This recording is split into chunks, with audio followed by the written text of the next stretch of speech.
We now reconvene. I apologize for the late start.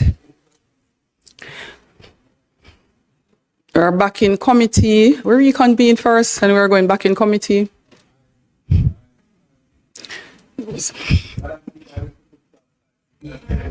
Your mic, please. Madam Speaker, I wish to put clause 5, 6, and 7 without amendments. No, hold Madam on. Speaker, Member Malahoo Ford, member from St. James West Central. Which of the clause do you have a challenge with?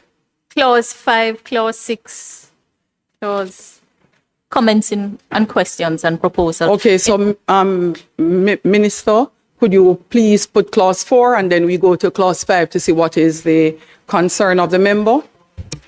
Madam Speaker, we put clause 4 with the amendment in the... No, that was finished. Yeah. You said you have 5, 6, and 7? That's what I'm putting without amendment. No, the member is saying she has an issue. Okay. With number 5, you said. Go ahead, member. Thank you, Madam Chair. My understanding is that it is the intention that the remuneration of the CEO would be subject to a prescribed rate. That is my understanding, as all remuneration would be but the way it is drafted, it leaves it unclear. So clause 5.2 indicates subject to subsection.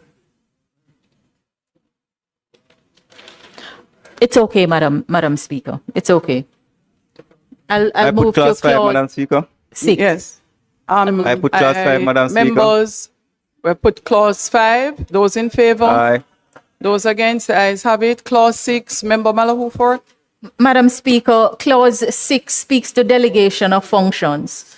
2 questions. First, what is the difference between the authority and the CEO in this respect, since the authority essentially is the CEO and the CEO is mandated to act on behalf of the authority and be responsible for the day-to-day management of the authority.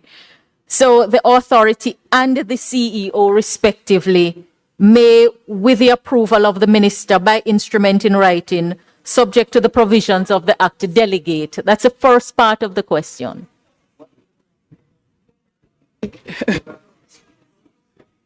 Madam Speaker, standard company matter. The authority Explain it to and the the member. CEO are 2 separate entities, legal entities. Can I put clause 6, Madam Speaker? No, I would want you to explain further to the So member. the other, Madam Speaker, please hear me out. So this delegation can be made to any person without qualification.